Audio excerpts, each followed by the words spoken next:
या कृतीपत्रिकेमध्ये आपण नैकरेषीय गती, आंदोलित गती, वर्तुळाकार गती, नियतकालिक गती आणि यादृच्छिक गती याबद्दल माहिती घेणार आहोत. आता गतीचे प्रकार आपण काही जाणून घेऊया. नैकरेषीय गती, आपण या अगोदर एक एक जी रेषीय गती आहे त्यामध्ये रेषीय एकसमान आणि रेषीय असमान गती हे जे प्रकार आहेत ते अभ्यासलेले आहेत. आता आपण नैकरेषीय गती म्हणजे काय हे समजून घेऊया. नैकरेषीय गती म्हणजे ज्यावेळी एखादी वस्तू एका सरळ रेषेत जात नसेल तर त्या सरळ रेषेत न जाणाऱ्या वस्तूच्या गतीला नैकरेषीय गती असे म्हणतात. तर या नैकरेषीय गतीचे काही प्रकार आपण पाहूया. सुरुवातीला आंदोलित गती. आपण चित्रामध्ये पाहू शकतो, झोका असेल किंवा एखादा बाळाचा पाळणा असेल, त्याचं जे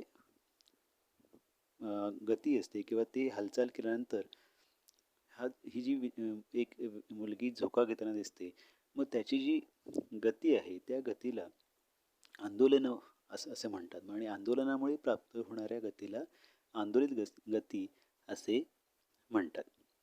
आता दुसरा जो प्रकार आहे तो म्हणजे वर्तुळाकार गती. वर्तुळाकार गती म्हणजे एखाद्या वस्तूच्या वर्तुळाकार मार्गाने फिरण्यामुळे त्या वस्तूला वर्तुळाकार गती प्राप्त होते. इथे आपण आकाश पाळणा पाहतोय, तो वर्तुळाकार फिरतोय आणि त्यामुळे वर्तुळाकार गती त्याला प्राप्त होते. घड्याळाचे काटे असतील, तेही वर्तुळाकार फिरतात आणि त्यामुळे घड्याळाचा काटा वर्तुळाकार फिरत असतानाही त्याला वर्तुळाकार गती प्राप्त होते. पंखा असेल, पंखासुद्धा वर्तुळाकार फिरत असतो आणि त्यामुळे त्यालाही वर्तुळाकार गती त्यामध्ये प्राप्त होत असते. तिसरा जो प्रकार आहे तो म्हणजे नियतकालिक गती. ज्या गतीमध्ये एखादी वस्तू ठराविक वेळेनंतर एका विशिष्ट बिंदूमध्ये पुन्हा पुन्हा जाते त्याला नियतकालिक गती असे म्हणतात.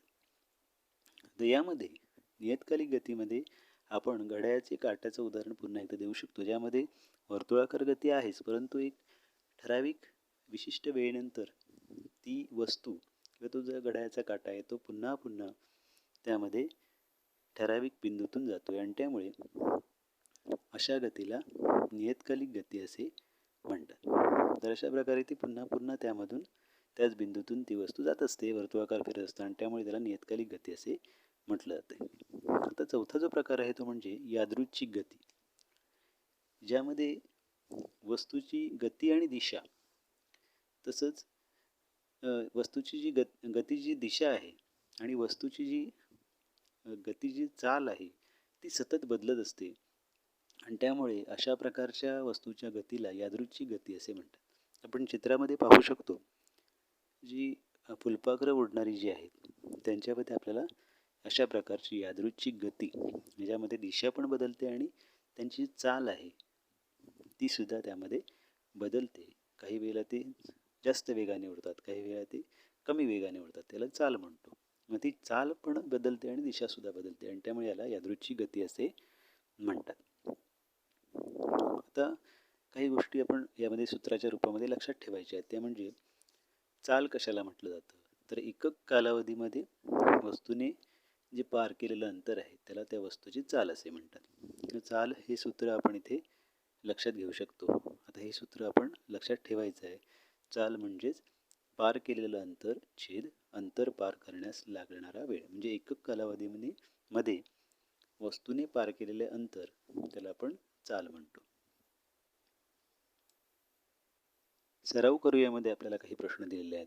पहिला प्रश्न आहे, परिसरातील गतिमान असणाऱ्या विविध वस्तूंची यादी करून त्यामध्ये गतीचे कोणकोणते प्रकार दिसतात याचा शोध घ्या. आता यामध्ये गतीचे उदाहरणं जे आहेत त्यामध्ये वाहन असेल, मग एखादं वाहन हे काय सरळ रेषेत जात असताना सुरुवातीच्या ज्यावेळी वाहन सुरू केल्यानंतर ते त्याची वेग घेत असतं त्यावेळी त्याला रेषीय असमान गती असते. एकदा त्या वाहनाने वेग पकडला आणि सरळ रेषेमध्ये जर ते जात असेल विशिष्ट वेगाने तर त्याला आपण रेषीय एकसमान गती आहे असं म्हणू शकतो. रेल्वे असेल, रेल्वे ही रेषीय एकसमान गतीचं उदाहरण आपण देऊ शकतो. त्यानंतर पक्ष्यांच्या जी पंखांची हालचाल आहे ती आपण आंदोलित गती म्हणू शकतो. तसंच जे काही पाळणा असेल, तसंच पंखा असेल, ही वेगवेगळी जी उदाहरणं आहेत त्याचा आपण वापर करून ह्या प्रश्न आपण सोडवू शकतो. खालील काही चित्र दिले आहेत, त्यांचे आपण गतीचे प्रकार ओळखायचे आहेत. पहिला जो प्रकार आहे त्यामध्ये आपण बघू शकतो की पंखा फिरतोय आणि त्यामुळे त्या पंखाची जी ब्लेड्स आहेत त्यांना वर्तुळाकार गती प्राप्त झालेली आहे. दुसऱ्या चित्रामध्ये सायकल चालवणारा एक व्यक्ती आहे ज्याची वेग आहे आणि ती सरळ रेषेत चालली, त्यामुळे ते रेषीय एकसमान गतीसुद्धा आपण हे उदाहरण म्हणू शकतो. फुलपाखरांचं उदाहरण आपण आत्ताच दिलं होतं, ज्यामध्ये फुलपाखरू हे त्याची विशिष्ट अशी गती नसते, परंतु त्या गतीची चाल आणि दिशा दोन्ही बदलत असते. त्यामुळे अशा प्रकारच्या फुलपाखरांच्या असणाऱ्या गतीला यादृच्छिक गती असे आपण म्हणू शकतो. पुढे उदाहरण दिलेलं आहे बघा. यामध्ये लहान मुलांसाठी वर्तुळाकार फिरणारं जे पाळणं आहे किंवा जी वस्तू आहे, खेळण्याचा प्रकार आहे, तो आपण पाहू शकतो, ज्यामध्ये ते वर्तुळाकार फिरते आणि याला आपण वर्तुळाकार गती आहे असं आपण म्हणू शकतो. तिसरा प्रश्न आहे, जर एक वाहन 7 तासांमध्ये 350 किलोमीटर अंतर पार करत असेल तर ते वाहन एका तासामध्ये किती अंतर पार करते हे सूत्राचा वापर करून काढा. आपल्याला इथे आपल्या वस्तूची चाल शोधायची आहे. चाल कशी शोधायची तर त्या सूत्र आपण आत्ताच बघितलं. इथे आपण सूत्राचा वापर करू शकतो, ते म्हणजे चाल बरोबर पार केलेलं अंतर छेद अंतर पार करण्यासाठी लागणारा वेळ. तर या उदाहरणामध्ये पार केलेलं जे अंतर आहे ते 350 किलोमीटर आहे आणि त्यासाठी लागणारा जो वेळ आहे तो 7 तास आहे. त्यामुळे 350 छेद 7 केल्यानंतर आपल्याला याचं उत्तर 50 किलोमीटर प्रति तास अशा प्रकारे एका तासामध्ये आपल्याला 50 किलोमीटर अंतर पार करता येईल हे आपण शोधू शकतो. पुढे दिलेलं आहे की करून पहा आणि शोध घ्या. झोपाळ्यावर झोके घेताना झोपाळ्याचे निरीक्षण करा व गतीचे प्रकार सांगा. झोपाळ्यावर ज्यावेळी झोका घेतला तो त्यावेळी त्याचं जी गती आहे किंवा ज्याची हालचाल आहे ती पुढे आणि मागे या दोन बिंदूंमध्ये होत असते आणि त्यामुळे अशा प्रकारच्या गतीला आपण आंदोलित गती असे म्हणतो.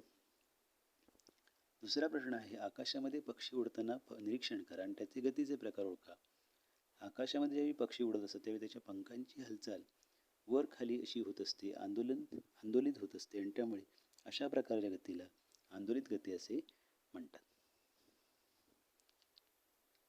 तिसरा प्रश्न आहे, एका सरळ रस्त्यावर सायकल चालवा. सायकल चालवत असताना तुमची सायकल व सायकलचे चाक याचे निरीक्षण करून गतीचे प्रकार सांगा.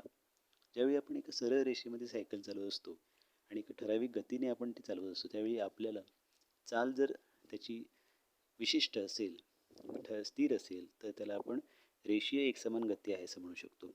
जर ती चाल बदलत असेल त्यावेळी त्याला आपण रेषीय असमान गती आहे असे आपण म्हणू शकतो. तसंच सायकल चालवत असताना सायकलचे चाक आहे ते वर्तुळाकार फिरत असतं आणि त्यामुळे त्याला वर्तुळाकार गती आहे असे आपण त्याला म्हणू शकतो. अधिक अभ्यासासाठी काही लिंक्स दिलेले आहेत, त्याचा आपण वापर करून इथे अधिकचा अभ्यास आपण करायचा आहे.